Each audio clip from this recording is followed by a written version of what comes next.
Another brick fan with a Harry Potter set. This is Diagon Alley, Weasley's Wizard Wheezes. This is set 76422. It was released in June 2023. It has 834 pieces, 7 minifigures, and cost about $90 when it was released. This is one of 8 Harry Potter sets released in June.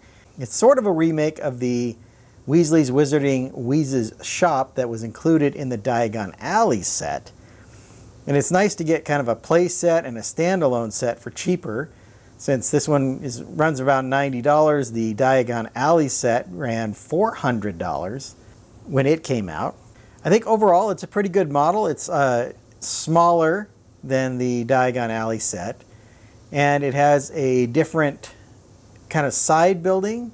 I like this one because it has the owl post, which is a completely separate building. On the Diagon Alley set, there's actually a little facade that goes into the pathway to Nocturne Alley, which is actually pretty nice, but there's only one building. Of course, each of those buildings kind of stand alone in that Diagon Alley set, and I'm excited to see the Gringotts Bank and see how that integrates with the Diagon Alley, other buildings from Diagon Alley, which they could certainly add lots more over the years. It does come with 7 minifigures, which I think is a great number, and we'll take a look at all those individually here in a few minutes. But let's start with these 2 builds. Let's first take a look at this main building. And as you can see, it's kind of designed on a corner. So there's an entranceway here. There's lots of stickers here representing different marketing and things like that. There's some, I don't know if it's graffiti or advertising on the outside here. You can see this kind of colorful light post, the door down here on the bottom.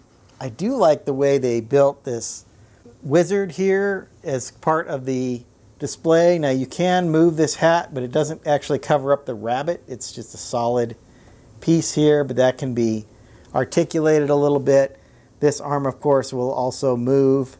And if you look closely in here, as we zoom in, you can see underneath there is an actual suit. So the figure is not just the head here, but actually the rest of the body here is visible through the window. As we move around on the outside, once again, another one of these lamp posts, if you will, or this lamp here, another door. I like the curving of these windows. I think that was pretty nice. Good door here. And then there is this little street sign that points you to other things here in Harry Potter's world. So it talks about Madame Malkin's and the Magical Menagerie and Sugar Plum. So other shops on Diagon Alley, which I think also is a nice touch.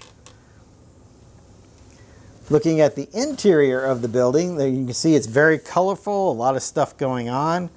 So going down to the first floor here, you can see a bunch of, once again, stickers here of different things, items for sale. There's like a cash register right here. So we got the fever fudge here, these some kind of explosive it looks like.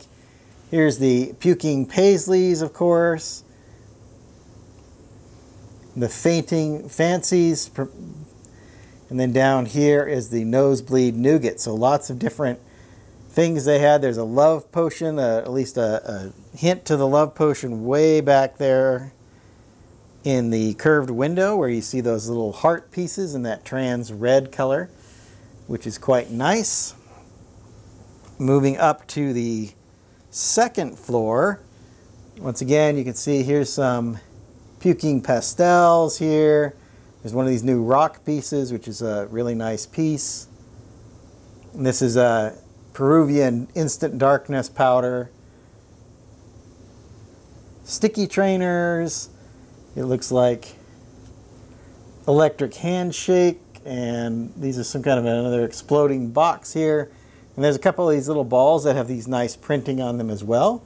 And then there's this another little animatronic up here, kind of just as a decoration. So overall, I think the interior of this is pretty cool. That little puking paisleys display is quite nice. And as I said, this comes with a second building, which is the owl post. So again, here's a small building that's built on an angle. There's the post office box here. It looks like a golden owl here. There's an owl up here. I really like these windows that they did, and this little owl post sign is nice. A couple of different stickers for the owl post. A little doorway in this nice dark blue, which is great. It's kind of hard to see some of the interior here, but there is, looks like a way to drop mail from the top, and it'll kind of hit here and kind of work its way down. There's a stack of letters here, the interior of the post office box, and then on the inside, like I said, difficult to see from this angle, but there is a sticker in there of all the different letters that are going to be going out. Nice to get this golden owl with his spread wings. So that was a newer mold. I think last year was the first time that was out.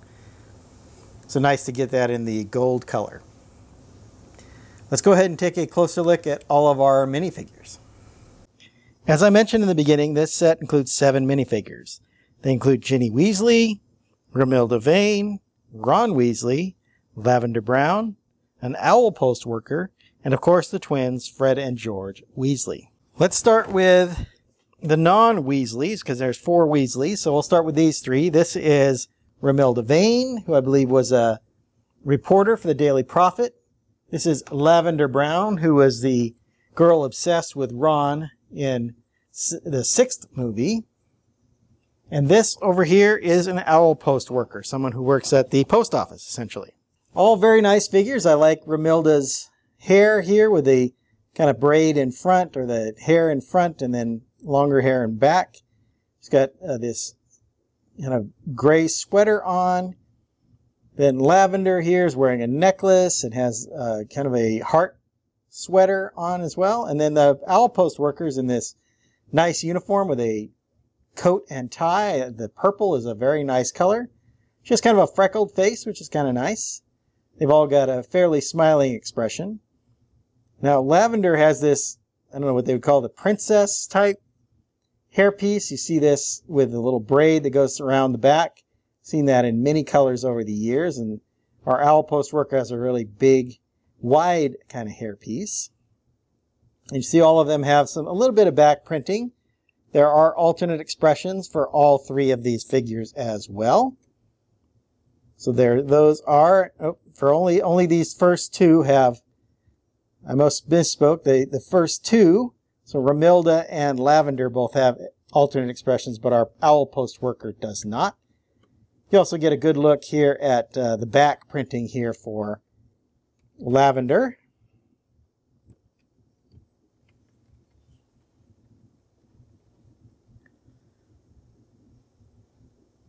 Now moving on to the Weasleys, of course, since it is Weasley's Wizarding Wheezes, we have Ron and Ginny here.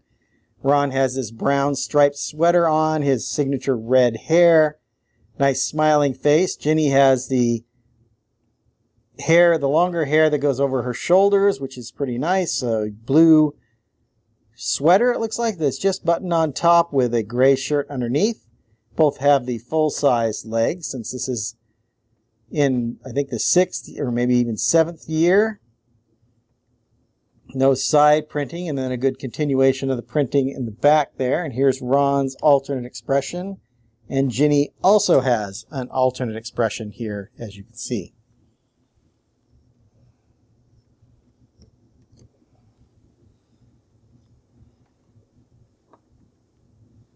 Last up, we have the twins. This is Fred, who has the green on here. So he's got the green vest, and George, who has the brown vest, also the kind of red and red striped shirt, whereas Fred has kind of a pink and white shirt, it looks like, underneath there. I think the printing on these are done really well. They're dressed up quite nicely. They have, of course, have the same hairpiece. They have the red eyebrows, which I thought turned out very well, and then they have the different facial expressions, which I thought was really good. So moving around, you see the torsos, of course, are very similar, except that the front printing is different with different colors. There's Fred's smiling expression, and here is George. Looks like he's laughing. So 4 very nice facial expressions on these 2 characters. And of course the owners or founders of the shop, the joke shop. Let's go back and I'll give you some final thoughts on the set itself. Lastly, let's do a quick comparison of this one compared to the one that came with the Diagon Alley set. Now I've got this oriented kind of in the same way the Diagon Alley one was, so let's put those next to each other to take a look. So here we have the Diagon Alley set for Weasley's Wizarding Wheezes here. And you can see it's got a lot of the same stickers for the branding. There's more of a brick built figure here. Once again, the suit continues behind the windows. There are 2 doors, just like there was in the other one on each side here. The lamps or outside decorations are similar. Notice we have, this is the entrance to Nocturne Alley over here as opposed to the Owl Post. There is this love potion fountain that comes with it. So much bigger, obviously. Lots of stickers on the side for advertising and things, whereas this kind of has the more of a curved look. So this is more, looks like it goes on an angle, but the opposite angle than this one, if you will. So that one's got the doors moving this way as opposed to the doors on either side. The interiors are not really comparable, as you might guess. The inside of the set from Diagon Alley. The interior of the set from Diagon Alley is, of course, much more detailed with all these colorful railings here, lots of little pieces in there, all kinds of different items for sale. Of course, a lot of these are the same stickers. I think this one's different. The Dancing Doxy is unique to this set, but it does have the Puking Paisleys and some of the others. There are some different stickers for each one, but as you can tell, the Diagon Alley set is much more detailed and complex inside, which, if you really think about it, the Diagon Alley set came with 4 of these buildings. So if you calculate each of the buildings at around $100 each building, these are really comparable in price. And yet the Diagon Alley set looks like almost twice as big. There's 3 full floors, lots more interior space, and just a much more substantial build. Overall, I think this is a really nice play set. I think you get a really good selection of minifigures. It's actually kind of cool to see a set that doesn't have Harry Potter or Hermione Granger in it. It's rare that we see a set with only one of the big 3 characters.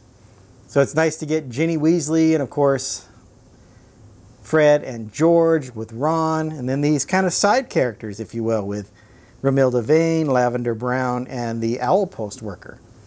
So all of that was pretty nice to get these characters that you don't see very often in these Harry Potter sets.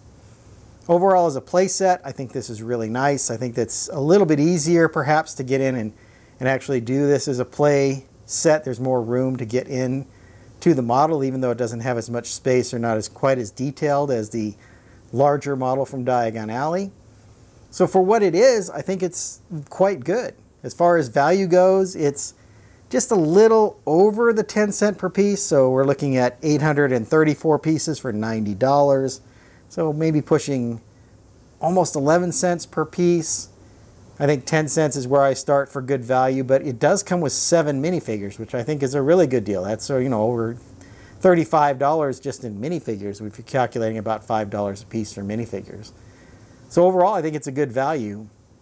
And I think if you're a Harry Potter enthusiast and missed out on the Diagon Alley set, or just simply thought it was too expensive to get the Diagon Alley set, this is a less expensive way to get Weasley's Wizarding Wheezes, and I think it's a very good model to put on your display. Hope you've enjoyed my thoughts on this Harry Potter set. I'm going to get started on my next video. And until then, happy building. If you enjoyed this video, hit that like button. Be sure to subscribe to see more of my reviews. I've left a link to my Harry Potter review playlist up here on the screen.